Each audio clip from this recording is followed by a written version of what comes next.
Bonjour à tous les auditeurs et auditrices de vipradioonline.fr. Ici Jérôme pour ce podcast radio Un jour à Cannes. Nous sommes lundi 22 mai 2023 pour ce 76e Festival de Cannes. Alors donc aujourd'hui... Depuis le palais des festivals, je vais vous donner un peu plus d'infos puisque nous avons pu assister à deux conférences de presse. Donc je vous en dis pas plus, c'est parti. Donc démarrage de la journée à 9h avec la deuxième projection du film Firebrand, le jeu de la reine de Karim Aynouz qui est en compétition en long métrage, qui donc a été diffusé une première fois hier. C'est un film qui nous vient tout droit du Royaume-Uni, d'une durée de 120 minutes. Dans l'Angleterre ensanglantée des Tudors, Catherine Parr, la sixième et dernière épouse d'Henri VIII, est nommée régente pendant ses campagnes militaires. Avec ce rôle provisoire, Catherine tente d'influencer les conseillers du roi vers un avenir basé sur ses croyances protestantes. À son retour de son combat, le roi, de plus en plus paranoïaque et malade, accuse une amie d'enfance de Catherine de trahison et l'envoie au bûcher. Horrifiée par son acte et secrètement endeuillée, Catherine se bat pour sa propre survie. Conspiration s'ensuivent entre les murs du palais, la cour retient son souffle.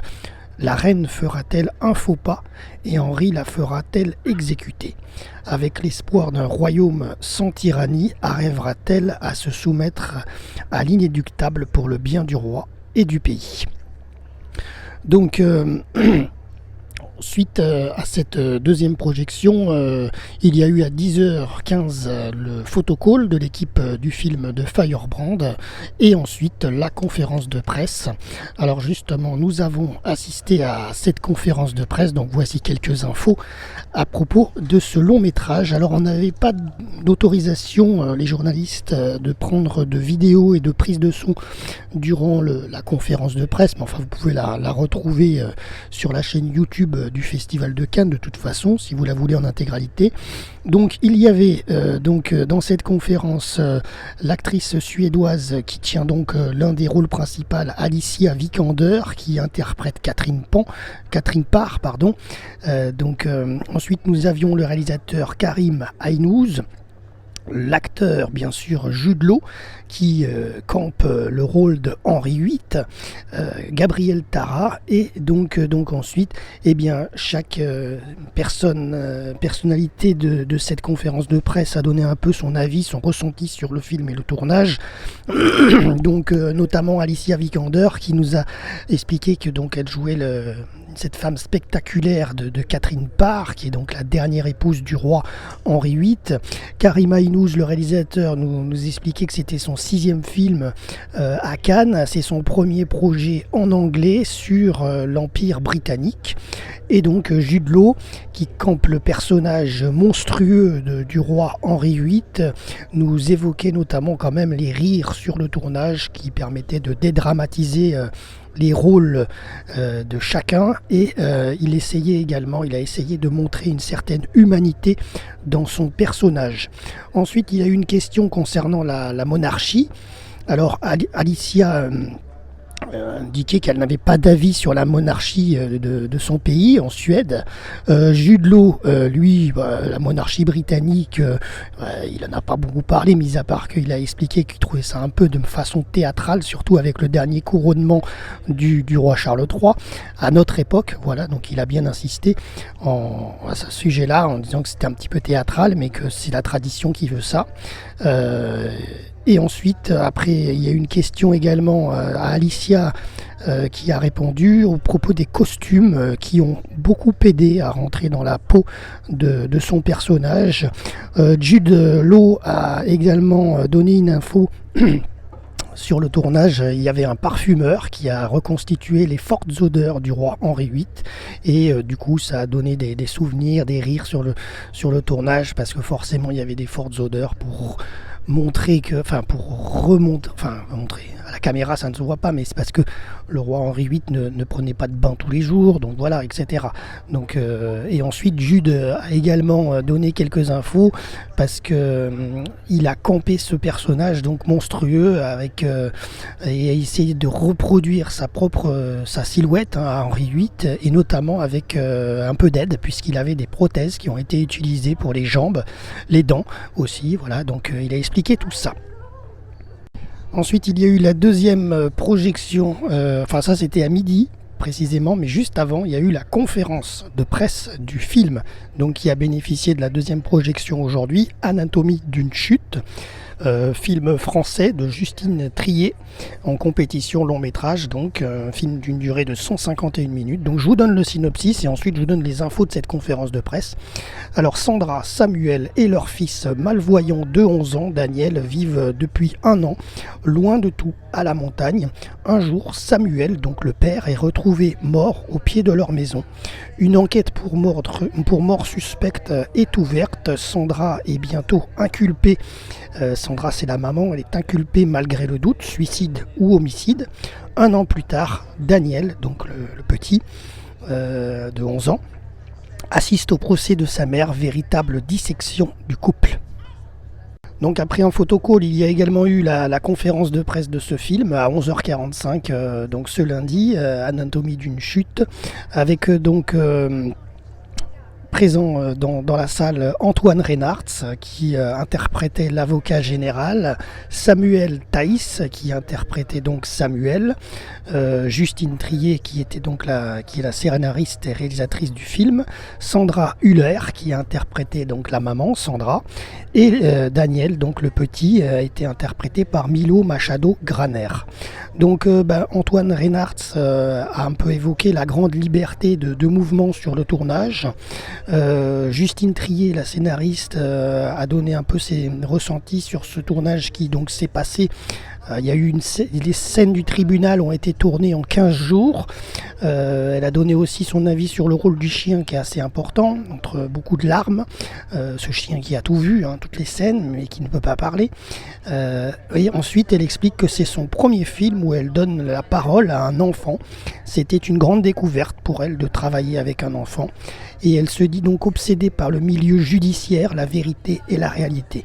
Ensuite, le petit, donc Daniel Milo Machado Graner, a expliqué qu'il y a eu beaucoup de travail, de prise caméra. 3 mois avant le tournage, il travaillait déjà 3 mois avant pour se plonger un peu dans la peau de Daniel. Et ensuite, le papa Samuel Thaïs, donc qui interprète Samuel, qui n'a pas beaucoup joué du coup dans le film puisqu'il est décédé. Il a expliqué qu'il a eu lui un sentiment d'épuisement et de fatigue corporelle sur son personnage dans le tournage. Ensuite, ce film, donc Anatomie d'une chute, a eu une deuxième projection donc au Grand Théâtre Lumière à l'Auditorium, donc à midi. Ensuite, autre film présenté aujourd'hui, c'était donc la première projection pour le film Kuolleet Lehdet, Les feuilles mortes de Aki Kaurismäki. Film qui nous vient de Finlande, d'une durée de 81 minutes. 2 personnes solitaires, Alma Poisti, Jussi Vatanen, se rencontrent par hasard une nuit à Helsinki et chacun tente de trouver en l'autre son premier et unique et dernier amour. Leur chemin vers ce but louable est obscurci par l'alcoolisme de l'homme, la perte d'un numéro de téléphone, l'ignorance de leur nom et leur adresse réciproque. La vie a tendance à mettre des obstacles sur la route de ceux qui cherchent le bonheur. Cette tragicomédie teintée d'indulgence est la 4e partie que l'on croyait perdue de la trilogie de Aki Kaurismäki, qui avait fait précédemment Shadows in Paradise et le film Ariel et la fille aux allumettes. Donc au casting, on retrouve Alma Poisti, comme je vous disais, et Jussi Vatanen, notamment. Ensuite, à 19h30, donc juste avant Montée des Marches, donc à 19h30, présentation du film au l'Auditorium Lumière, en première projection du film donc long métrage en compétition Club Zéro de Jessica Osner, film qui nous vient d'Autriche, Royaume-Uni, Allemagne, France et Danemark, d'une durée de 110 minutes. Miss Novak rejoint un lycée privé où elle initie un cours de nutrition avec un concept innovant, bousculant les habitudes alimentaires sans qu'elle éveille les soupçons des professeurs et des parents. Certains élèves tombent sous son emprise et intègrent le cercle très fermé du mystérieux Club Zéro.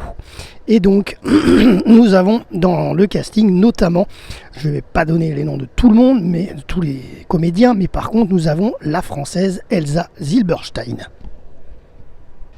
Voilà, ensuite, rendez-vous au Ciné de la Plage à partir de 21h30, entrée tout public, bien entendu, avec une petite couette ou un petit plaid pour la nuit. Donc 21h30 sur la plage Massé, le Ciné de la Plage avec la projection du film Carmen de Carlos Saura. Film qui nous vient d'Espagne et qui est assez ancien maintenant puisqu'il date de 1982, en hommage au grand réalisateur Carlos Saura, récemment disparu. Projection donc de son film qui lui tenait particulièrement à cœur, dans une superbe restauration en 4K. En compétition au Festival de Cannes en 1982, l'adaptation de l'opéra de Bizet marqua intensément, de par son succès critique et public, la deuxième partie de la carrière d'un cinéaste venu à Cannes depuis ses débuts, et c'est en présence d'Antonio Saura, le fils de Carlos Saura. Continuons à 22h30 avec une dernière montée qui marche, et donc la projection du film hors compétition de The Idol de Sam Levinson. Film qui nous vient tout droit des États-Unis, d'une durée de 106 minutes, qui sortira le 4 juin 2023. Suite à sa dernière tournée entachée par une dépression nerveuse, Jocelyn est déterminée à récupérer son titre de pop star la plus populaire et sexy d'Amérique. Tedros, un propriétaire de boîte de nuit au passé trouble, ranime la flamme en elle. Cette nouvelle romance l'entraînera-t-elle au sommet de son art ou la fera-t-elle basculer dans les tréfonds de son âme?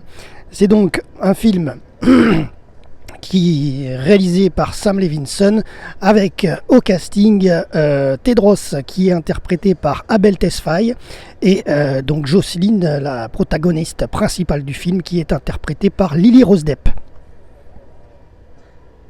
Voilà, une dernière info qui nous est tombée ce matin à la rédaction, c'est une info concernant la lauréate du prix Women in Motion 2023 qui a donc été attribué à Michelle Yeoh,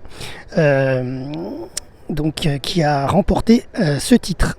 Et son titre lui a été remis donc par Kering et le Festival de Cannes, avec en leur honneur Isabelle Huppert, Leonardo DiCaprio, Salma Hayek Pinault, Amir Ebrahimi, Jeanne Henry, Alfonso Cuarón et Kauter Benaya, et encore Hirokazu Koreeda.